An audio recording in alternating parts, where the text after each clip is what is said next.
Newcastle is the last stop for the Queensland Ballet on its 3-month tour of Queensland and New South Wales. It's a return visit for the company who came last year with the successful Romeo and Juliet.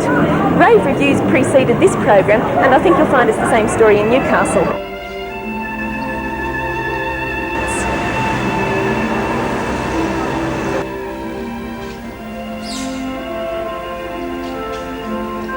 I spoke to some audience members after the first performance. Tell me what you thought of the ballet. I thought it was brilliant. Did you? Which one did you like best?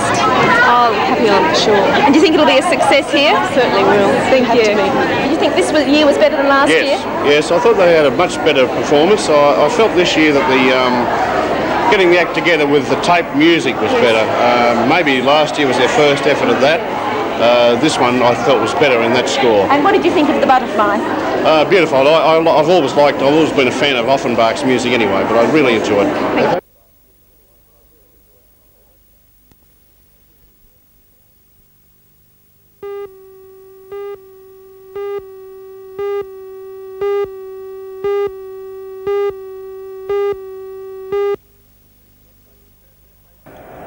Vic Metro confirmed their favouritism for the Under-18 Australian Championship with a fine 56-51 over Victorian country in the main match last night. New South Wales went down to South Australia in the early game last night by the small margin of 9 points, South Australia winning that match 59-50. In the match we're watching at the moment, Western Australia 80, but too strong for the ACT 59. But credit must go to the ACT girls for battling all week under enormous amount of pressure. Tonight's big game is between Victoria Country and New South Wales. The late game, Tasmania versus Queensland.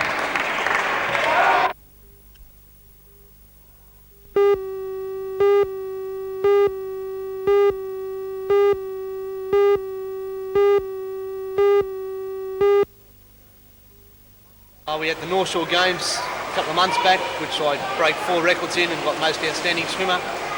And then since then I've been training pretty hard here at Eric Arnold's with Bill Nelson coaching, along with Eric. We're working on a new program now.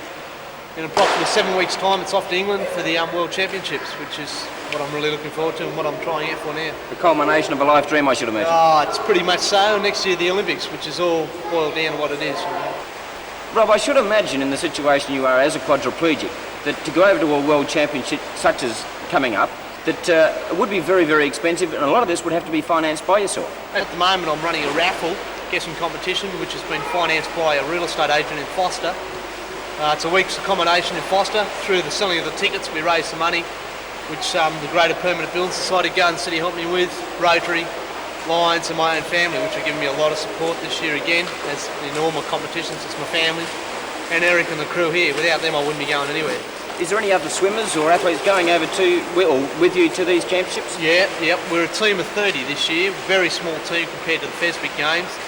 You have to hold 80% of the world record. So if the world record's 19 seconds, you've got to be doing less than 25 seconds. So it's a high standard to meet.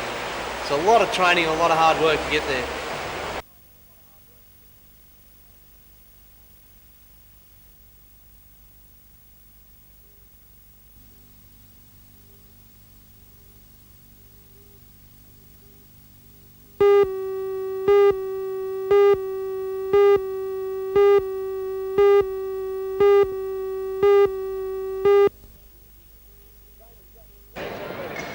The game is just completed out here at the International Sports Centre in front of a crowd of probably 16 or 17,000. Very much affected by this wet weather out here. As you can see, everything is wet, including the program. City came out winners 30 points to 14 in the long run, 5 tries to 2. Tries to City by Steve Rogers, Kerry Bowstead, Steve Ella, and of course Steve Mortimer scored 2. And it was a great battle between he and Peter Sterling, the country halfback who ran out man of the match in the long term. Tries by country's Greg Brentnell and Les Boyd, and of course all those players you can appreciate are returning kangaroo tourists from that great tour overseas. Well, it was a very big success despite the weather out here. The extras were for the City side were added by Steve Rogers, and of course the goal kicker was Newcastle's Neville Elwyn for country. It became a great duel between the two halves as they fought for the number 1 position for the New South Wales side that will be announced tonight later on. And it was indeed a great battle by the hookers, Ray Brown and Max Krilich from Manly Warringah. In the last couple of moments, both in fact were sent to the sin bin because the competition was so great. City with their 11 internationals beat Country out here 30-14, but Country were far from disgraced.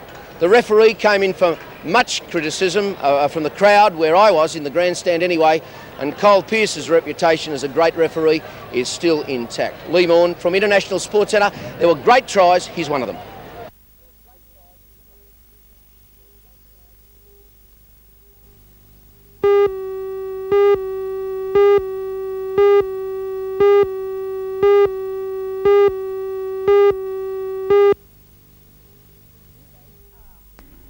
The new rates are residential fixed rate, which is calculated on the 1977 land valuation, water and sewer, both 1.33 cents in the dollar, drainage 0.42 cents in the dollar, which represents an increase of 6%.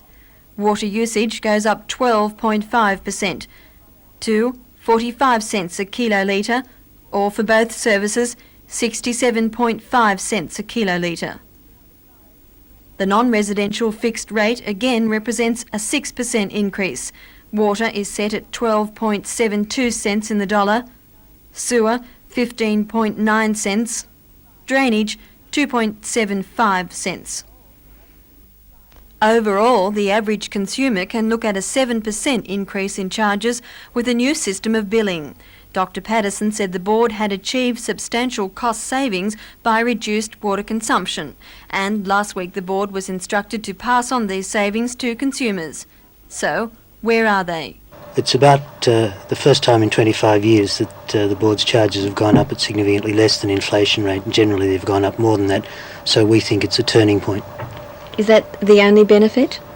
No, there are a number of changes which we think will be widely appreciated. For a start, this year we'll see the end of the big rate notice in July, August. From now on, people will be billed in 3 equal instalments for their rates rather than being slugged for the whole lot at the beginning of the financial year.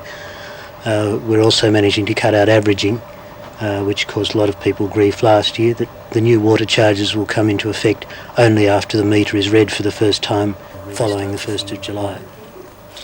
Do you think consumers should be pleased with this? Well, if they're not pleased with this, they're not going to be pleased with anything. It's the biggest break that the board's been able to give them in living memory in a generation.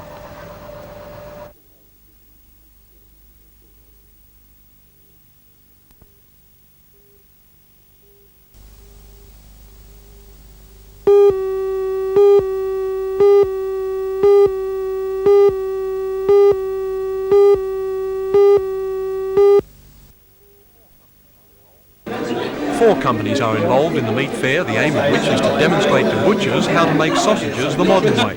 In the Newcastle Workers' Club, equipment ranging from a mechanised sausage meat mincer to the latest in electronic weighing scales has been set up. Traditionally, butchers have made their sausages by hand, or rather up to the elbows, mixing, pummelling and shaping. Hunter Valley meat industry representatives watched today as company representatives demonstrated how machinery can do it with less labour and more efficiency. From the meat to the meal and water additives through to the casings, the process took less than 10 minutes. For the thousands of sausage lovers in the Hunter, it's at least good news to know that the meat industry fully intends not only to continue, but to improve the process of banger production.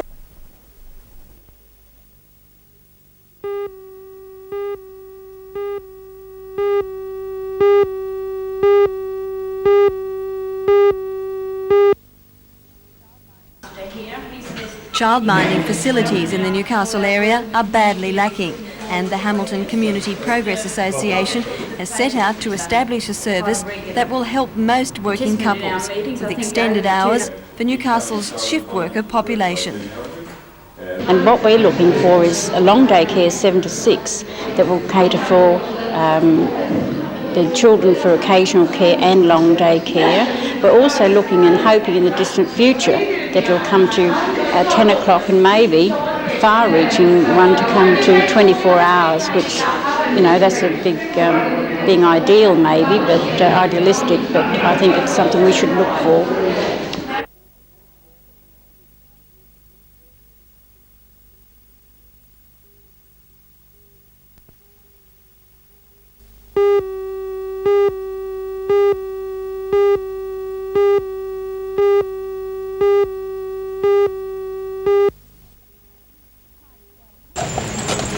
Clydesdale horses played an important part in the development of Australia.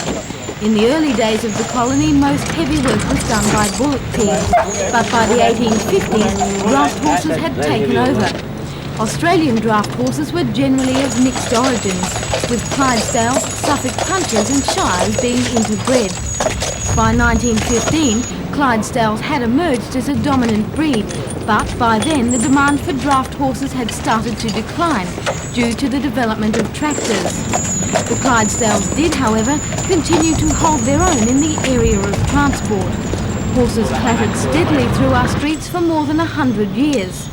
Some will remember with fondness the days when milk, bread and even beer were all delivered by horse and cart. Although Clydesdales were phased out of active transport service completely by the 1950s, the tradition of the horse-drawn beer wagon lives on. For promotional purposes, Victoria's Carlton and United Brewery maintains 2 teams of Clydesdales. The largest of those, made up of 6 horses, is stabled at Taree, but the team spends most of its time touring. For wagon driver Terry Goodyear and his 2 grooms, life on the road isn't easy. When the team took a jaunt through Newcastle last week, Terry and company were up before the sun. Before each drive, the horses are meticulously groomed and dressed. A former strapper, Terry has been involved with horses all his life. His dog Carlton is his constant companion, and she seems to share Terry's obvious enthusiasm for the Clydesdale team. I'm a little bit biased, but to me it's the best horse you can work with. They're placid, their characters are lovely, and they're just good animals to work with. According to Terry, the days of the horse and cart were indeed the good old days, and he is, it seems, not without supporters. His gentle giants are loved by young and old alike.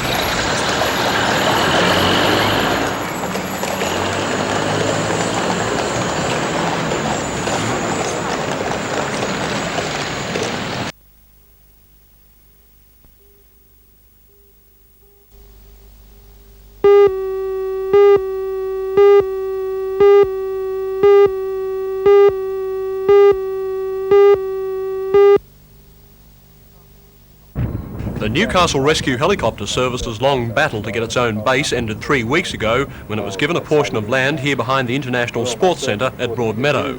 Apart from the sponsorship for the helicopter itself by Westpac, 2KO and NBN, all the facilities here at the base, such as the demountable office, have since been donated.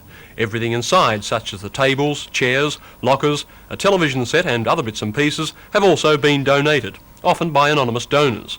The service volunteers intend making the base and surrounds a showpiece of practicality and landscaping. But to do this, hard cash is needed, and hopefully it's about to start coming in, as Rescue Helicopter Service spokesman Terry Mulville explains. Well, we've just started a campaign through 2KO and the Westpac Bank and my crew partner John Skeen to organise some stickers which are available at 50 cents each. The funds from those will go into building a small brick amenities block onto the side of our existing building.